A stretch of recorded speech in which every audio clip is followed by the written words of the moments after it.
அனைவருக்கும் வணக்கம். தொல்காப்பியம் எழுத்ததிகாரம் இன்றைய பாடப்பகுதி.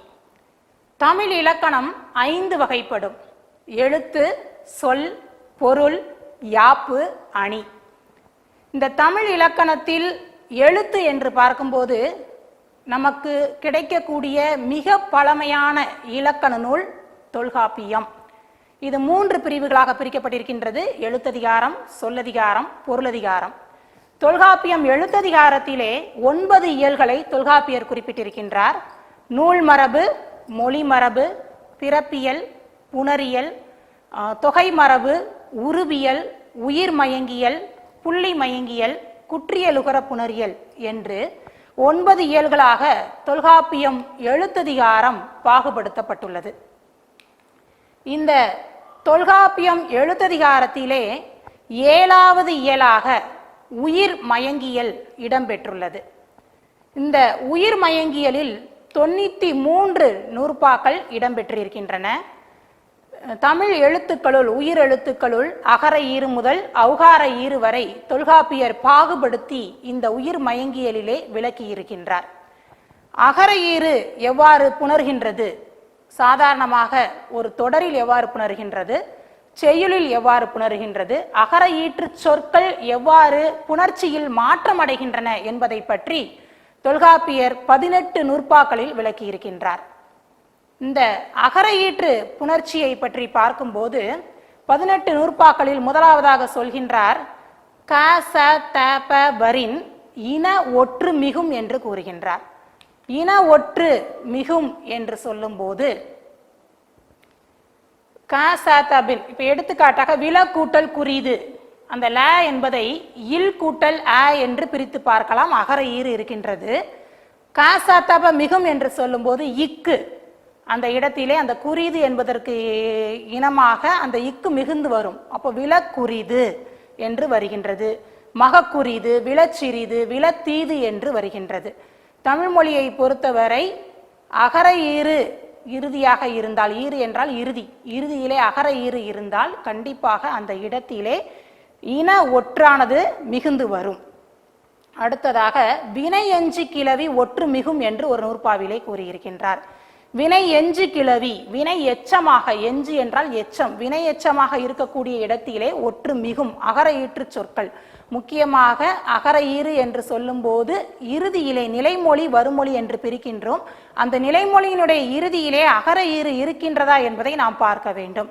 வினை எஞ்சி கிளவி என்று சொல்லும் போது உண கூட்டல் கொண்டான், அந்த உண என்ற சொல்லிலே, உண்ணுதல் உண என்ற சொல்லிலே ந இன் கூட்டல் அ என்று பிரிக்கப்படுகின்றது. அப்போ அகர ஈற்று சொல். உண கூட்டல் கொண்டான் என்று சொல்லும் போது கொண்டான், அந்த கோ என்பது வல்லின எழுத்து. உணக்கூட்டல் கொண்டான் என்று சொல்லும் போது அது உணக்கொண்டான் என்று இக்கானது மிகுகின்றது. இந்த பல சில புணர்ச்சியை பற்றி தொல்காப்பியர் கூறியிருக்கின்றார்.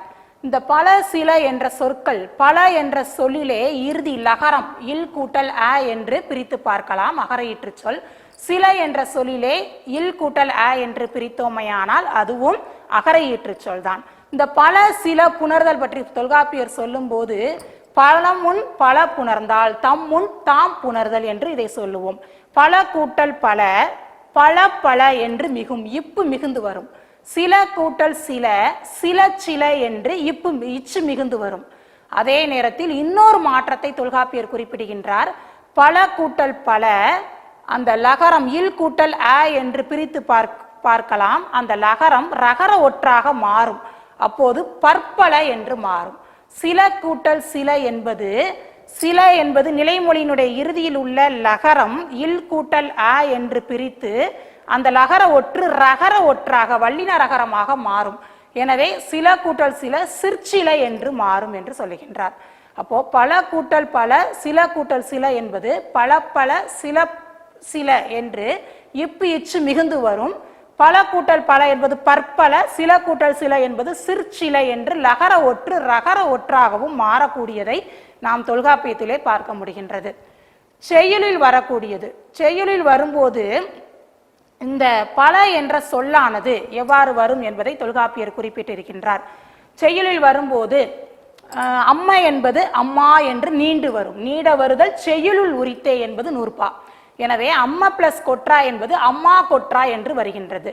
இதை போல வாலிய என்ற சொல்லினை தொல்காப்பியர் அகர ஈற்றிலே குறிப்பிட்டிருக்கின்றார். வாலிய என்ற சொல்லினுடைய ஈற்று யகரம் கெடும் என்று கூறுகின்றார். வாலிய கூட்டல் கொற்றா, அந்த யகர ஒற்று ஈ கூட்டல் ஆ என்று பிரித்தமையானால் அகர ஈரும் கெட்டுவிடும், யகர மெய்யும் கெட்டுவிடும். அப்போ வாலி கூட்டல் கொற்றா என்று வரும். வாலிய கொற்றா என்பது வாலி கொற்றா என்று வருகின்றது.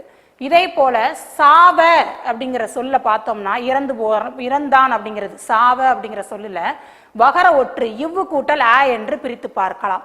இந்த சாவ என்ற சொல்லும் எவ்வாறு புணரும் என்று பார்க்கும்போது தொல்காப்பியர் சாவ என்பது சா குத்தினான் என்று சொல்லுகின்றார். அந்த வகர ஒற்று அப்படியே கெட்டுவிடும். வாலிய என்பதில் எவ்வாறு யகர ஒற்று கெடுகின்றதோ அதை போல சாவ என்பதில் வகர ஒற்று கெட்டுவிட்டு அந்த குத்தினான் என்ற வல்லினம், வல்லினம் என்றாலே நம்ம தமிழ் மொழியில் மூன்றாக பிரிக்கின்றோம். வல்லினம், மெல்லினம், இடையினம் என்று பிரிக்கின்றோம். வல்லினம் என்று சொல்லும் போது கசரதபர வல்லினம், அந்த கசரதபர சாவ குத்தினான். அப்ப குத்தினான் என்று சொல்லும் போது அந்த வருமொழியினுடைய தொடக்கத்தில் உள்ளது வல்லின எழுத்து இக்கு. அந்த இக்கு தான் இந்த இடத்துல மிகுந்து வருகின்றது. அப்போ சா குத்தினான், அந்த வகர ஒற்று கேட்டு சா குத்தினான் என்று வருகின்றது. அப்போ தொல்காப்பியர் மரப்பெயர் பற்றியும் சொல்லுகின்றார். மரப்பெயர் என்று சொல்லும் போது மெல்லெழுத்து மிகுமே என்று நூற்பாவிலே குறிப்பிட்டிருக்கின்றார். மரப்பெயராயின் அகர ஈற்று மரப்பெயராயின் மெல்லெழுத்து மிகுமே என்று சொல்லுகின்றார். இப்ப வில கூட்டல் கோடு, கோடுனா அந்த கொப்பு, மரக்கொப்பு. வில அப்படிங்கிறது விலா மரம் அந்த காலத்திலே இருந்திருக்கின்றது. அப்ப வில கூட்டல் மரம் என்பது நமக்கு எவ்வாறு புணர்கின்றது என்று பார்க்கும்போது விலங்கோடு என்று புணர்கின்றது. இங்கு வல்லினத்திற்கு இனமான மெல்லின எழுத்து ஞன நம்மன மெல்லினம் என்று சொல்லுகின்றோம். அப்போ க என்ற வல்லினத்திற்கு இனமான மெல்லின எழுத்து ஞ. அப்போ வில கூட்டல் கோடு விலங்கோடு என்று வருகின்றது. இப்போ தொல்காப்பியம் என்று பார்க்கும்போது தமிழ் மொழியிலே இன்றைய வகுப்பிலே நாம் பார்த்தது என்னவென்றால், தமிழ் மொழியிலே தமிழ் இலக்கணம் 5 வகைப்படும். எழுத்து, சொல், பொருள், யாப்பு, அணி. மற்ற மொழிகளுக்கெல்லாம் இல்லாத சிறப்பு தமிழ் மொழிக்கு உண்டு. வல்லினம், மெல்லினம், இடையினம் ஆகிய 3 எழுத்துக்களாலும் தமிழ் என்ற வார்த்தை அமைந்திருக்கின்றது. இந்த தமிழ் மொழியிலே தொல்காப்பியர் 9 இயல்களாக எழுத்ததிகாரத்தை குறிப்பிட்டிருக்கின்றார். நூல் மரபு முதலாக குற்றியலுகர புணரியல் ஈராக 9 இயல்களாக பாகுபடுத்தப்பட்டிருக்கின்றது.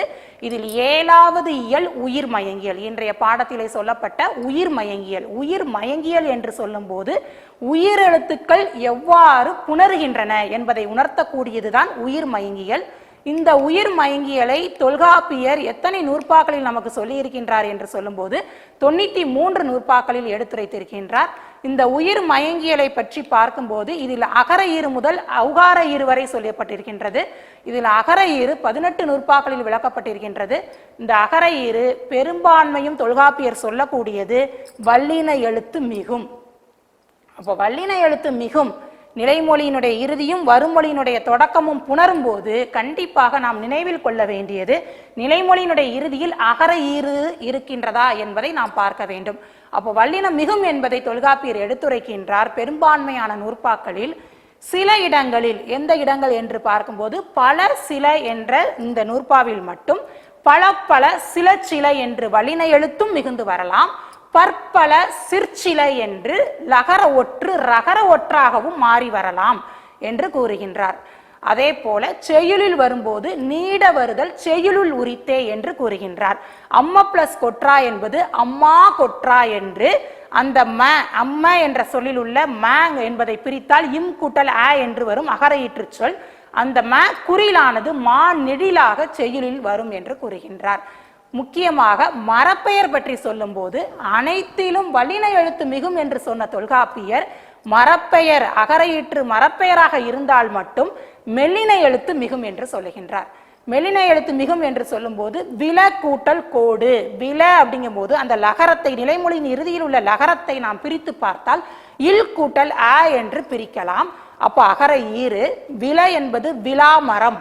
இப்ப நம்ம எப்படி பலாமரம் எல்லாம் சொல்லுகின்றோமோ அதே போல அந்த காலத்தில் தொடக்க காலத்தில் இருந்தது விலாமரம். அந்த வில கூட்டல் குறிது என்பது என்ன சொல்றாங்க அப்படின்னா, அந்த வில குறிது அப்படின்னு சொல்லி வராம மெல்லினம் மிகுந்து வரும், வல்லினத்துக்கு இனமான மெல்லினம் வரும். அப்போ குறிது என்பது வருமொழியினுடைய தொடக்கத்தில் உள்ள அந்த கூ என்பது வல்லின எழுத்து, கசரதபர வல்லின எழுத்து. அந்த கூ என்பதற்கு இனமான, அந்த இக்கு என்பதற்கு இனமான மெல்லின எழுத்து இங் என்பது மிகுந்து வரும். அப்போ விலங்கோடு என்று வரும் சொல்லுகின்றார். இதை போல வாலிய என்ற சொல்லும் சாவ என்ற சொல்லுக்கும் தொல்காப்பியர் இலக்கணம் வகுத்திருக்கின்றார். வாலிய கூட்டல் கொற்றா என்பது வாலி கொற்றா என்று புணரும். யகர ஒற்று அப்படியே சென்றுவிடும். சாவ கூட்டல் குத்தினான் என்பது சா குத்தினான் என்பது வரும். சாவ என்பதில் உள்ள அந்த வகர ஒற்று கெட்டுவிடும். இக்கு வல்லினம் மிகும் சா குத்தினான் என்று வரும். இதை போல முக்கியமான ஒன்று, இந்த அகர ஈற்று பெயரிலே மகப்பெயர் கிளவி என்று சொல்வார்கள். மகப்பெயர் கிளவி, மகவு அப்படின்னாலே குழந்தை, இளமை அப்படிங்கிற பொருளை குறிக்கும். மகவு அப்படிங்கும் போது மகப்பெயர் கிளவிக்கு இன்னே சாரியை என்கிறார் தொல்காப்பியர். தொல்காப்பியம் எழுத்ததிகாரத்திலே உயிர் மயங்கியலிலே அகர ஈற்று புணர்ச்சியிலே தொல்காப்பியர் மகப்பெயர் கிளவிக்கு இன்னே சாரியை என்று குறிப்பிட்டிருக்கின்றார். ஒரு வரி வினாக்கள்ல கேட்கலாம், மகப்பெயர் கிளவிக்கு டேஸ் சாரியை என்று கேட்டால் இன்னே சாரியை. நம்ம சாரியைகள் நிறைய இருக்கு. வற்றுச்சாரியை, அத்துச்சாரியை, இன்சாரியை, ஆண் சாரியை என்று சாரியைகளை நாம் அடுக்கி கொண்டு சொல்லிக்கொண்டே போகலாம். அந்த சாரியை வரிசையில் மகப்பெயர் கிளவியாக இருந்தால் இன்சாரியை பெற்று வரும் என்று தொல்காப்பியர் கூறுகின்றார். அப்போ மக கூட்டல் கை என்று சொன்னால் மக இக்கு கூட்டல் அ என்று பிரிக்கலாம். நிலைமொழியினுடைய இறுதியிலே அங்கே அகர ஈறு வருகின்றது. மக கூட்டல் கை என்பது நமக்கு எவ்வாறு புணரும் என்று சொல்லும் போது இன்சாரியை பெற்று புணரும். அதான் இந்த இடத்துல சாரியை மக கூட்டல் கை என்பது இன்சாரியை, மகவின் கை, மகவின் செவி, மகவின் தலை என்று இன்சாரியை பெற்று புணரும்.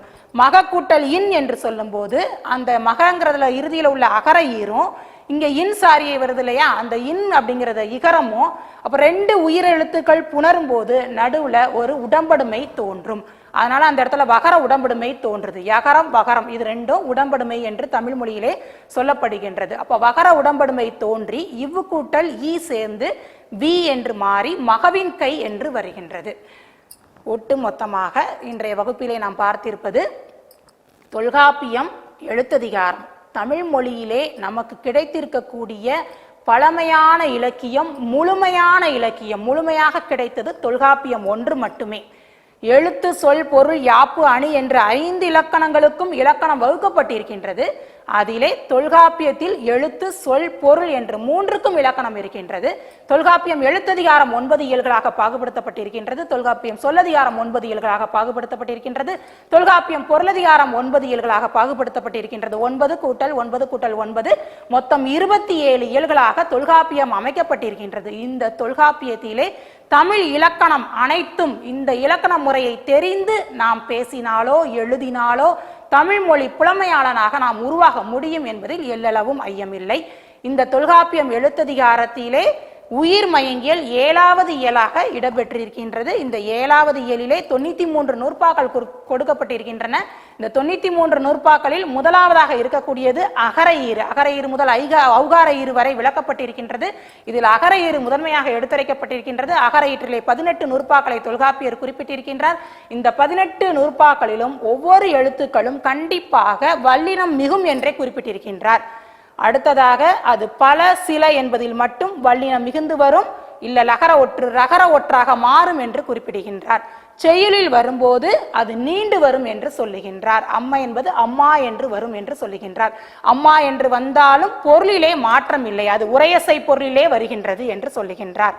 இவ்வாறாக அடுத்து மரப்பெயர். மரப்பெயர் என்று சொல்லும் போது மட்டும் தொல்காப்பியர் இங்கு என்ற வல்லினம் மிகுந்து வரும் என்று சொல்லுகின்றார். விலக்கூட்டல் கோடு விலங்கோடு என்று வருமே தவிர விலக்கோடு என்று வல்லினம் மிகாது, மெல்லினம் மட்டுமே மிகுந்து வரும். மரப்பெயர் புணர்ச்சியாயின் மெல்லினம் மட்டுமே மிகுந்து வரும். இது தவிர அகர ஈற்றிலே முடியக்கூடிய ஒரு சில சொற்களை எடுத்துரைக்கின்றார்.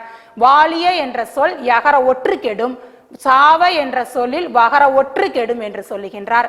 மகப்பெயராயின் மக கூட்டல் கை என்பது மகவின் கை என்று இன்சாரியை பெற்று வரும் என்று சொல்லுகின்றார். ஒட்டு மொத்தமாக அகர ஈற்று புணர்ச்சியிலே வல்லினம் மிகும், மரப்பெயராயின் மெல்லினம் மிகும், ஒரு சில சொற்களாயின் சாரியை பெற்று முடியும். இதைத்தான் இன்றைய வகுப்பிலே நாம் பார்த்திருக்கின்றோம். இவற்றைத்தான் தொல்காப்பியர் எழுத்ததிகாரத்திலே அகர ஈற்று புணர்ச்சியிலே விளக்கி செல்கின்றார். அதற்கான நூற்பாக்களோடு அதற்குரிய விளக்கத்தை கொடுத்து முடிந்தால் கிளைமரப்படமாக அந்த நூற்பாக்களை விளக்கி அதற்கு சான்றுகளோடு நாம் விடை எழுதினால் உரிய மதிப்பெண்களை பெற்று இலக்கண தேர்விலே முழுமையான மதிப்பெண்களை பெற முடியும். மாணவியருக்கு நன்றி.